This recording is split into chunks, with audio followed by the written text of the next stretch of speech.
టీవీ15 news కి స్వాగతం. ముందుగా ముఖ్యాంశాలు.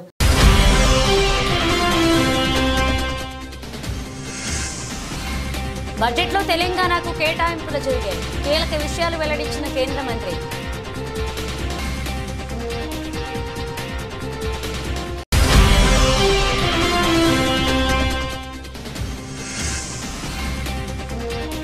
కుంభమేళాకు ప్రధాని మోదీ పవిత్ర స్నానంతో పాటు ప్రత్యేక పూజలు.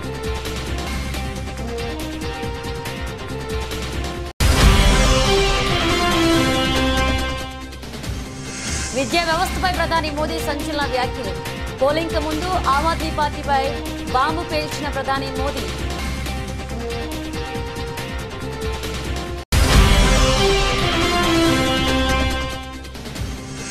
హైడ్రాపై దానం సంచలన వ్యాఖ్యలు. ఆ విషయంలో నో కాంప్రమైజ్ అంటున్న MLA.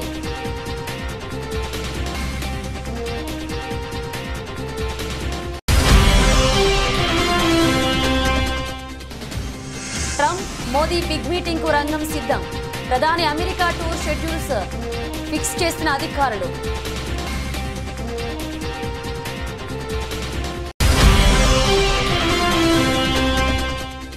Hyderabad to Bengaluru bullet రైలు కేవలం 2 గంటల్లోనే హై స్పీడ్ కారిడార్ నిర్మించాలని నిర్ణయించిన రైల్వే శాఖ.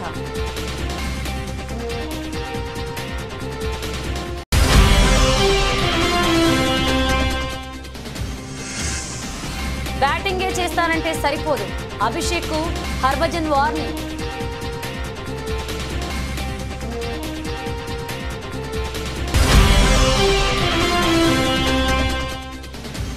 భారీ నష్టాల్లో స్టాక్ మార్కెట్.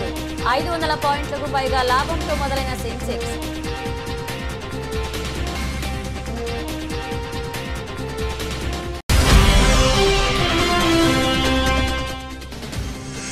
అందనంత ఎత్తుకు పసిడి. తెలుగు రాష్ట్రాల్లో 84,000 దాటేసిన బంగారం.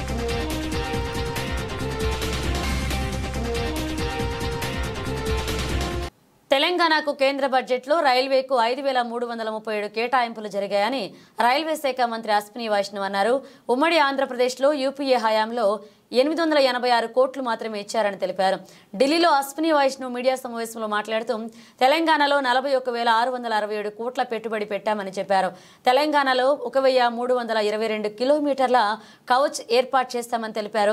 కొత్త వందే భారత్ రైళ్లను తెలంగాణ కేటాయిస్తామన్నారు. నవభారత్ రైళ్లు కూడా ఇస్తున్నామని తెలిపారు. అమృత్ భారత్ రైళ్లను 1000 కిలోమీటర్లకు 450తో ప్రయాణం చేసే అవకాశం కల్పిస్తామన్నారు. 100 అమృత్ భారత్ రైళ్లు త్వరలోనే అందుబాటులోకి వస్తాయని చెప్పారు. అలాగే కాజీపేట రైల్వే స్టేషన్ అభివృద్ధి చేస్తున్నట్లుగా ఆయన తెలియజేశారు. పలు పనులకు అనుమతులు కావాలని చెప్పారు. ప్రధాన రైల్వే స్టేషన్ల పరిధిలో రక్షణ వ్యవస్థ కవచ్ను ఏర్పాటు చేస్తున్నట్లుగా తెలియజేశారు. రాష్ట్రంలో 1,026 కిలోమీటర్ల మేరకు ఏర్పాటు చేస్తామని చెప్పారు. 2 ఏళ్లలో దేశమంతా ఈ టెక్నాలజీని అందుబాటులోకి తెస్తున్నట్లుగా వివరించారు. సికింద్రాబాద్లో కౌచ్ సెంటర్ ఫర్ ఎక్సలెన్స్ ఏర్పాటు చేస్తామని అన్నారు. ఏపీలో రైల్వే అభివృద్ధికి 9,417 కోట్లు కేటాయించామని అశ్విని వైష్ణవ్ చెప్పారు.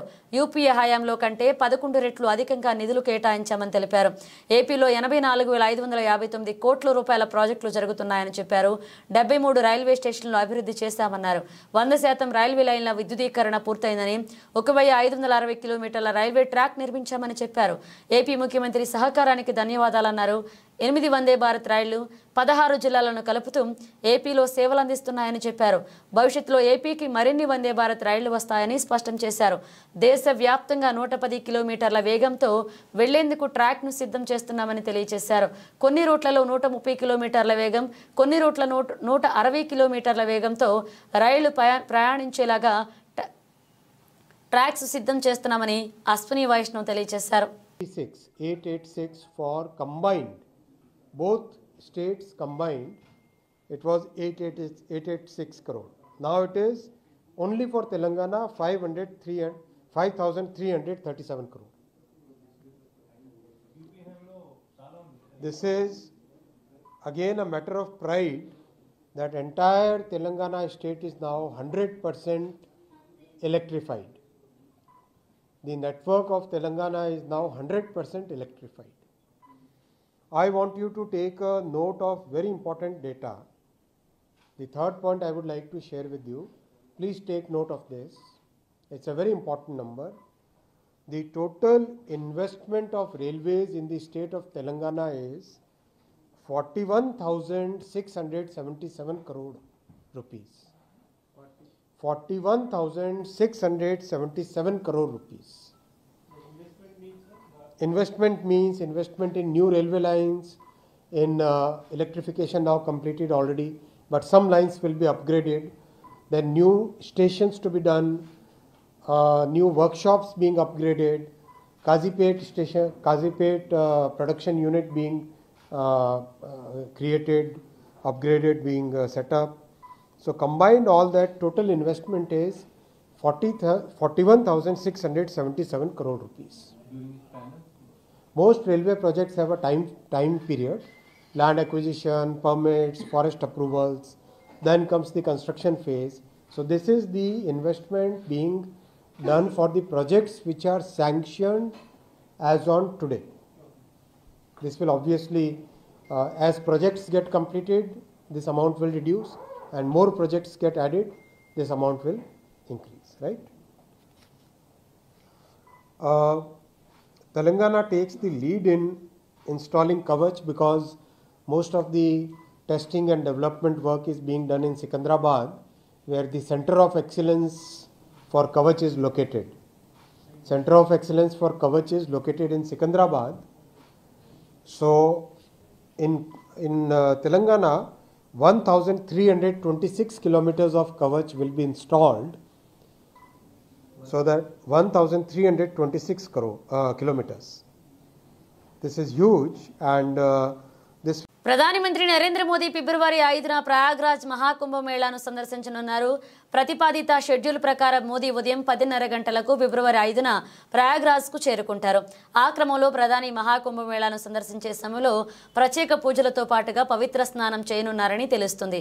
ఆయన ప్రయాగ్రాజ్లోని అరయిల్ ఘాట్కు చేరుకుని అక్కడి నుంచి గంగా, యమున, సరస్వతి నదుల సంగమ స్థలమైన సంగం వద్ద పడవ ప్రయాణం చేస్తారు.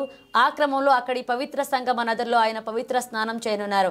మోదీ ఆ తర్వాత భక్తులతో సంభాషించడం, ఆయా ప్రాంతాలలో పర్యవేక్షణ నిర్వహించడం, 2025 మహాకుంభమేళ కోసం నిర్వహించిన ఏర్పాట్లను పరిశీలించడం వంటి కార్యక్రమాలలో పాల్గొంటారు.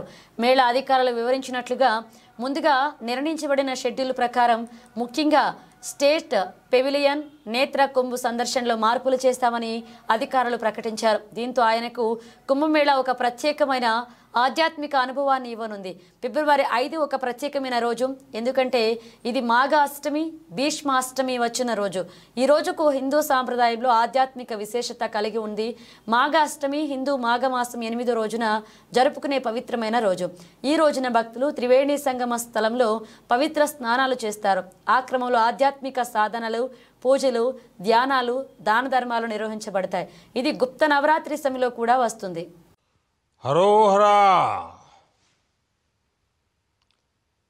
His Excellency President Prabowo, Murugan temple trust के chairman Pa Hashim, managing trustee doctor Kobalan, dignitaries, Tamil Nadu और इंडोनेशिया के पुजारी एवं आचार्यगण, इंडियन डायस्पोरा के सदस्य इस पावन अवसर का हिस्सा बनने वाले इंडोनेशिया और अन्य देशों के सभी साथी और इस दिव्य भव्य मंदिर के निर्माण को साकार करने वाले सभी कारीगर बंधु,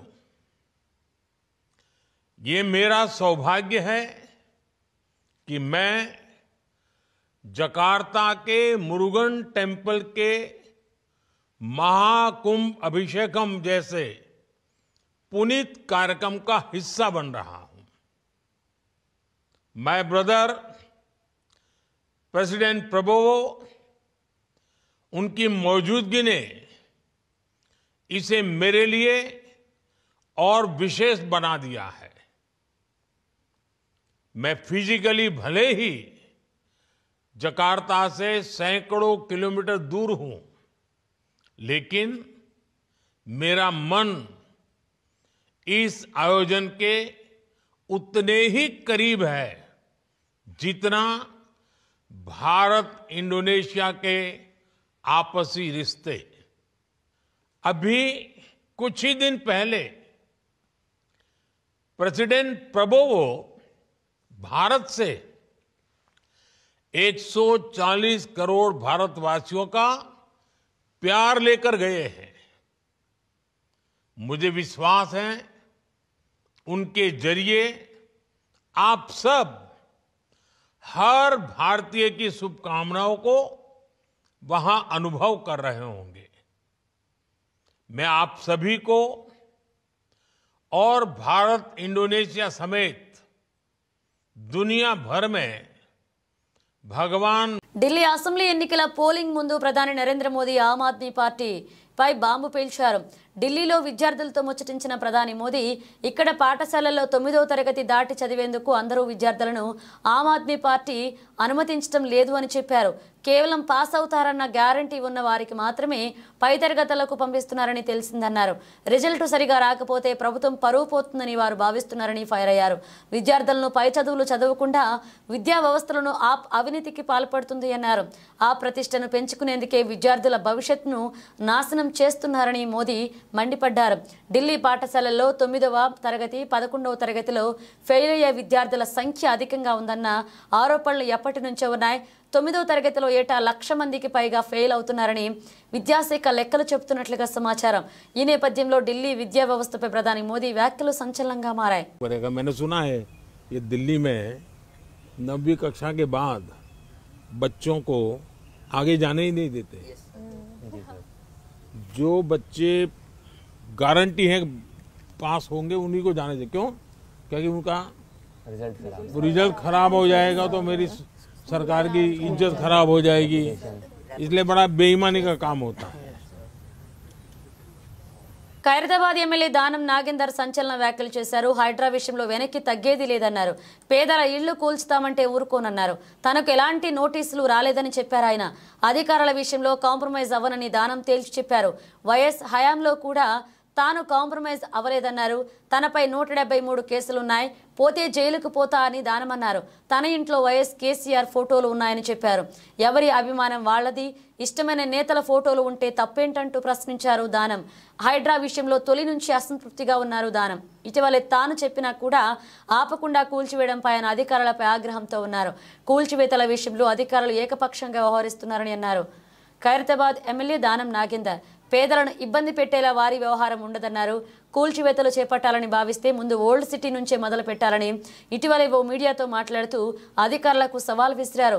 ఈ అంశంలో తమకు నిద్ర లేకుండా పోయిందన్నారు. కొందరు అధికారులు తామే సుప్రీం అన్నట్లుగా వ్యవహరిస్తున్నారని ఆరోపించారు దానం నాగేందర్. అధికారులకు పూర్తి స్వేచ్ఛ ఇస్తే ప్రభుత్వాలు నిలబడవన్నారు.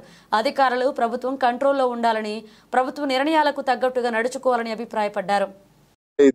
ఇలా ఖైరతాబాద్ లో అయిందని కాదు, రేపు ఇంకో దగ్గర అయితే కూడా వస్తాను నేను. ఎందుకంటే ఇలా చేయకూడదు అని చెప్తున్నాను నేను.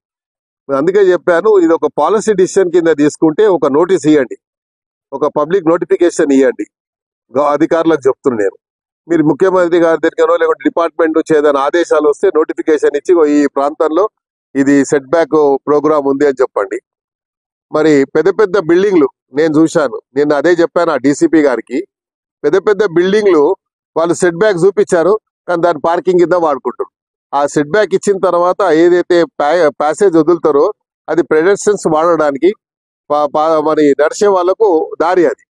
మరి అదే అక్కడ పెట్టిన దాన్ని ఎక్కడ కూడా గులగొడతలేరు. నేను రోడ్ నంబర్ 46 మొత్తం అదే ఉంది. రోడ్ల మీదే వదలం మాత్రం సెట్ బ్యాక్ వదిలారు. ఆ సెట్ బ్యాక్ ని మొత్తం మేము వాళ్ళ పార్కింగ్ కింద వాడుకుంటారు. నడిచేవాడు ఎలా నడవాలి, అక్కడ ఎవరు చూస్తలేడు. బంజారాయిల్ రోడ్ నంబర్ 1 కానీ 2లో కానీ అక్కడ మెయిన్ రోడ్ మీద ఉన్నాయి. బస్తీలలో ఏం పని అంటుండే. కాబట్టి బస్తీల జోలికి రాకుండా దయచేసి నా కోరిక. నాకేం సంబంధం. ఇప్పుడు కూల్చివేతలు అనేది ఎప్పుడే గాని ఏకపక్షంగా పోకూడదు. ఎందుకు పోకూడదు అంటే నేను చూస్తా ఉన్నాను కూల్చివేతలు ఎక్కడైతే రోజువారీగా. అమెరికా నూతన అధ్యక్షుడు డొనాల్డ్ ట్రంప్ ప్రధాని మోదీ బిగ్ మీటింగ్ కు రంగం సిద్ధమవుతుంది. ఫిబ్రవరి 12 నుంచి 14 వరకు అమెరికాలో మోదీ పర్యటించనున్నట్లుగా తెలుస్తుంది. వైట్ హౌస్ లో 13వ తేదీ ట్రంప్ తో మోదీ భేటీ అవుతారు. అక్రమ వలసదారులు, వీసాలు, సుంకాలపై మోదీ ట్రంప్ మధ్య చర్చలు జరిగే అవకాశం ఉంది. ట్రంప్ రెండవసారి అధికారంలోకి వచ్చిన తర్వాత ఫస్ట్ టైం ఆయనతో ప్రధాని మోదీ సమావేశమవుతున్నారు. అమెరికాకు రెండవసారి అధ్యక్షుడిగా ఎన్నికైన డొనాల్డ్ ట్రంప్ కి ప్రధాని మోదీ ఫోన్ చేసి శుభాకాంక్షలు తెలిపారు. ఈ సందర్భంగా రెండు దేశాల సంబంధాలపై ఇద్దరు నేతలు మాట్లాడుకున్నారు. రెండు దేశాల మధ్య పరస్పర ప్రయోజనకరమైన విశ్వాసపూరిత భాగస్వామ్యానికి భారత్ కట్టుబడి ఉందని ట్రంప్కు తెలిపారు మోదీ. భారత్ అమెరికా ప్రజల సంక్షేమానికి, ప్రపంచ శాంతి సౌభాగ్యాల కోసం కలిసి పనిచేద్దామని ట్రంప్కు వివరించారు మోదీ ట్రంప్ చర్చలపై వైట్ హౌస్ అధికారిక ప్రకటన చేసింది. మోదీని అమెరికా పర్యటనకు ఆహ్వానించడంపై ఈ ఫోన్ కాల్లో చర్చ జరిగిందని తెలిపింది. అలాగే రెండు దేశాల మధ్య పరస్పర సహకారం పెంపొందించుకోవడంపై ట్రంప్ మోదీ మధ్య చర్చ జరిగిందని అమెరికా అధ్యక్ష కార్యాలయం ఆ ప్రకటనలో వివరించింది. దీంతో పాటు అమెరికా తయారు చేసిన ఆయుధాల కొనుగోళ్లను పెంచాల్సిన అవసరాన్ని భారత్కు విజ్ఞప్తి చేసినట్లుగా వైట్ హౌస్ తెలిపింది. పారదర్శకమైన ద్వైపాక్షిక వాణిజ్య బంధాన్ని పెంచాలని కూడా మోదీని ట్రంప్ కోరారు. మరోవైపు రెండు దేశాల మధ్య వ్యూహాత్మక భాగస్వామ్యంపై చర్చ జరిగింది. ఈ ఏడాది తొలిసారి భారత్లో క్వాడ్ సదస్సు నిర్వహణపై మోదీ, ట్రంప్ ఈ ఫోన్ కాల్లో చర్చించారని వైట్ హౌస్ వివరించింది. Today between India and the United States, a very high level of convergence of our interests, and a sense that while we serve our national interests, while we build our bilateral partnership, definitely on regional issues and global issues, there is a lot of good that we can do.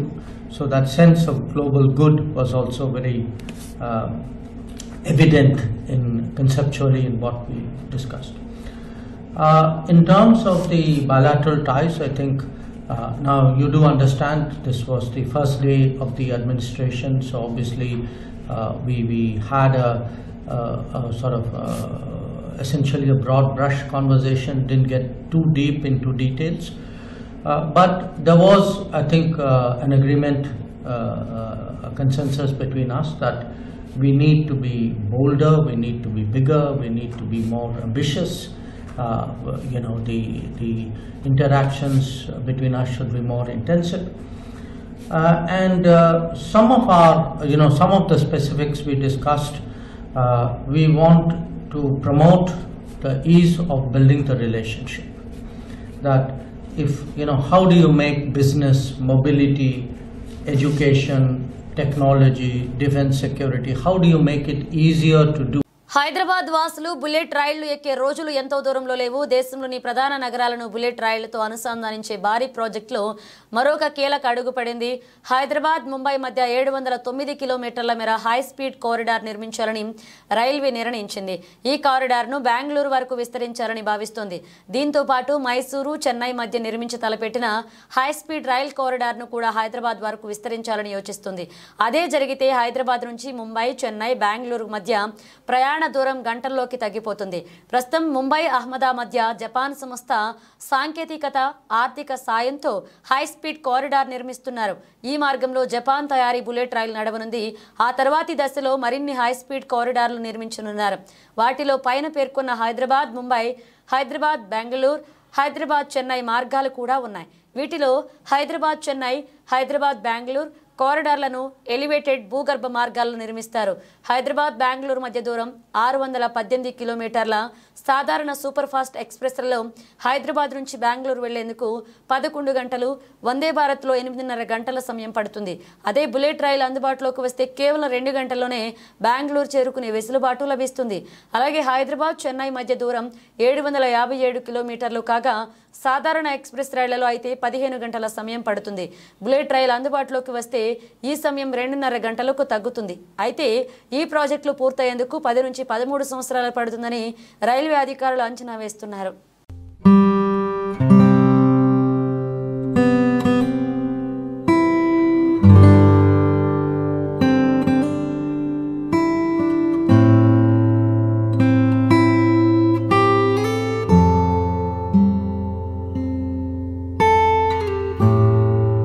భారత young opener Abhishek Sharma super సెంచరీతో overnight hero అయిపోయాడు. IPL ఇన్నింగ్లలో fame సంపాదించుకున్న ఈ left hand batter ఇంగ్లాండ్పై సెంచరీతో international క్రికెట్లోనూ తన ముద్ర వేశాడు. అతడి నాక్పై దిగ్గజ స్పిన్నర్ హర్భజన్ సింగ్ స్పందించాడు. ప్రతి బ్యాటర్ కెరీర్లో చెప్పుకోదగ్గ నాక్స్ కొన్ని ఉంటాయి. కెరీర్ ముగిశాక వెనక్కి తిరిగి చూసుకుంటే అవే గుర్తుకొస్తాయి. అయితే అలాంటి ఇన్నింగ్స్ అంత ఈజీగా రావు. కొన్నేళ్ల పాటు ఆడుతూ పోతేనే ఇది సాధ్యం. అయితే కొందరు చిచ్చర పిడుగులు మాత్రం కెరీర్ స్టార్టింగ్లోనే మెమరబుల్ నాక్స్ ఆడి ఆశ్చర్యపరుస్తుంటారు. Team India young opener Abhishek Sharma అదే పని చేశాడు. ఇంగ్లాండ్తో జరిగిన 5వ టీ20లో అతడు ఆకాశమే హద్దుగా చెలరేగాడు. 54 బంతుల్లో 135 పరుగుల ఇన్నింగ్స్తో విధ్వంసం సృష్టించాడు. 7 4లు 13 6లతో ప్రత్యర్థి బౌలర్లను ఊతకోచ కోశాడు. అలాంటోడిపై దిగ్గజ స్పిన్నర్ హర్భజన్ సీరియస్ అయ్యాడు. ఇంగ్లాండ్తో టీ20లో బ్యాటింగ్లో సెంచరీతో వీరవిహారం చేసిన అభిషేక్ శర్మ బౌలింగ్లోనూ సత్తా చాటాడు. ఒక ఓవర్ వేసి 3 పరుగులిచ్చి 2 కీలక వికెట్లు పడగొట్టాడు. అప్పుడప్పుడు బౌలింగ్ చేసే ఈ లెగ్ స్పిన్నర్ బ్రేక్ త్రూలు అందిస్తూ తనలోని స్పిన్ నైపుణ్యాన్ని బయటపెడుతూ వస్తున్నాడు. అయితే ఇదే అంశంపై హర్భజన్ సీరియస్ అయ్యాడు. అభిషేక్ బ్యాటింగ్ మీద దృష్టి పెడుతున్నాడు అని, మరి బౌలింగ్ ఎవరు చేస్తారని ప్రశ్నించాడు బజ్జీ. అతడితో మంచి లెగ్ స్పిన్నర్ దాగి ఉన్నాడని, బౌలింగ్ స్కిల్స్ను మెరుగుపరుచుకుంటూ అంటూ అభిషేక్కు అతడి వార్నింగ్ ఇచ్చాడు. ఈ విషయంలో గతంలోనూ పలుమార్లు సూచనలు చేసినా అతడు పట్టించుకోలేదు అని సీరియస్ అయ్యాడు బజ్జీ. అంతర్జాతీయ మార్కెట్లలో బలహీన సంకేతాలు ఉన్నప్పటికీ కనిష్టాల వద్ద మదుపర్ల కొనుగోళ్లు సాగిస్తుండటంతో మంగళవారం ఉదయం దేశీయ సూచీలు లాభాల బాటలో సాగుతున్నాయి. ఈ వారంలో 5, 6 తేదీల్లో ఆర్బీఐ ద్రవ్య పరపతి మీటింగ్ జరగనుంది. కీలక వడ్డీ రేట్లకు 0.25% తగ్గించవచ్చని మార్కెట్ నిపుణులు అంచనా వేస్తుండడం కూడా మార్కెట్ సెంటిమెంట్ను బలపరుస్తుంది. దీంతో సెన్సెక్స్, నిఫ్టీ లాభాలతో మొదలయ్యాయి. సోమవారం ముగింపు 77,186తో పోల్చుకుంటే మంగళవారం ఉదయం 500 పాయింట్లకు పైగా లాభంతో మొదలైన సెన్సెక్స్ ఆ తర్వాత మరింత లాభాల్లోకి దూసుకువెళ్లింది. ఒక దశలో దాదాపు 750 పాయింట్లకు పైగా లాభపడి 77,951 వద్ద గరిష్టానికి చేరుకుంది. ప్రస్తుతం ఉదయం 10 గంటలకు సమయంలో 692 పాయింట్ల లాభంతో 76,878 వద్ద కొనసాగుతుంది. మరోవైపు నిఫ్టీ కూడా సెన్సెక్స్ బాటలోనే కదులుతుంది. ప్రస్తుతం 204 పాయింట్ల లాభపడి 23,565 వద్ద కొనసాగుతుంది. HDFC Bank, Infosys, ICICI Bank తదితర హెవీ వెయిట్ షేర్లలో కొనుగోళ్ల సూచీలను లాభాల వైపు నడిపిస్తున్నాయి. సెన్సెక్స్లో Motherson, Sona, BLW, ABB India, Bank of India షేర్లు లాభాల్లో ఉన్నాయి. ట్రెడ్, అలాగే Tata Chemicals, Berger Paints, United Breweries షేర్లు భారీ నష్టాల్లో ఉన్నాయి. నిఫ్టీ మిడ్ క్యాప్ ఇండెక్స్ 898 పాయింట్ల లాభంతో కొనసాగుతుంది. బ్యాంక్ నిఫ్టీ 743 పాయింట్ల లాభంతో ఉంది. డాలర్తో పోల్చుకుంటే రూపాయి మారకం విలువ ప్రస్తుతానికి 87.02గా ఉంది.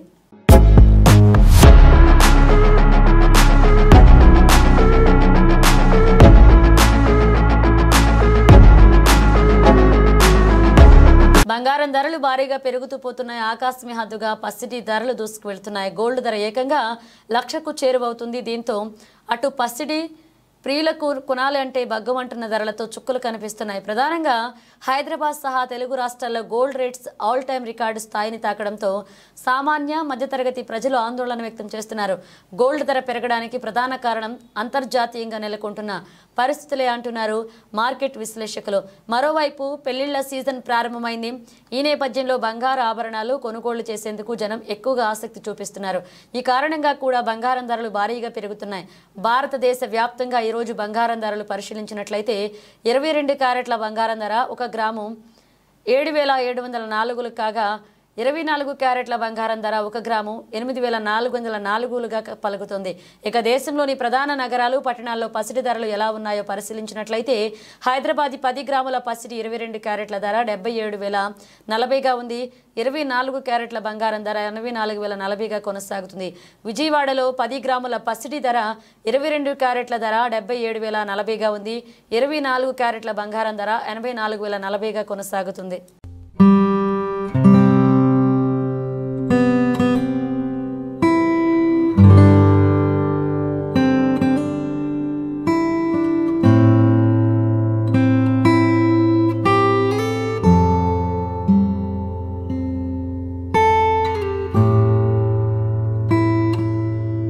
బులెటిన్ ముగించే ముందు హెడ్లైన్స్ మరోసారి.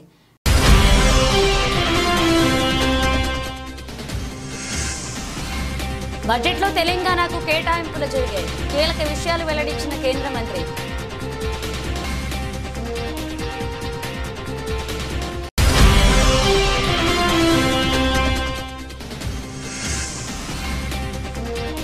కుంభమేళాకు ప్రధాని మోదీ పవిత్ర స్నానంతో పాటు ప్రత్యేక పూజలు.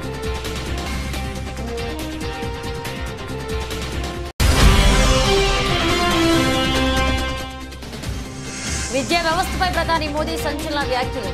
పోలింగ్ ముందు ఆమ్ ఆద్మీ పార్టీపై బాంబు పేల్చిన ప్రధాని Modi.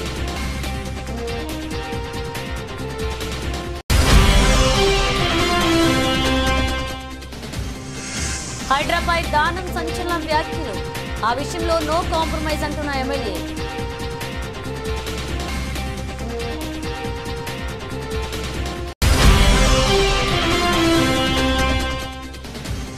Trump Modi big meeting కు రంగం సిద్ధం.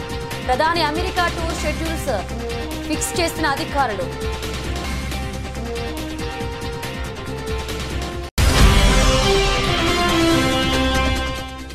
హైదరాబాద్ టు బెంగళూరు బుల్లెట్ రైలు కేవలం 2 గంటల్లోనే హై స్పీడ్ కారిడార్ నిర్మించాలని నిర్ణయించిన రైల్వే శాఖ.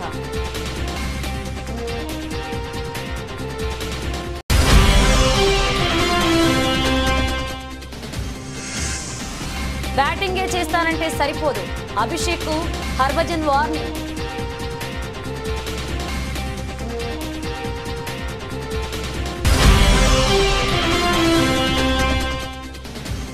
భారీ నష్టాల్లో స్టాక్ మార్కెట్లు. 500 పాయింట్లకు పైగా లాభంతో మొదలైన సెన్సెక్స్.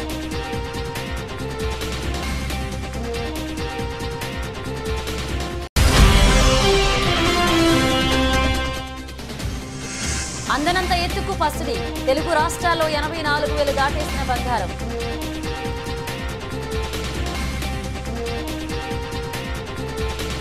ఇవి బులెటిన్ అప్డేట్స్. మరిన్ని అప్డేట్స్తో మళ్ళీ కలుద్దాం.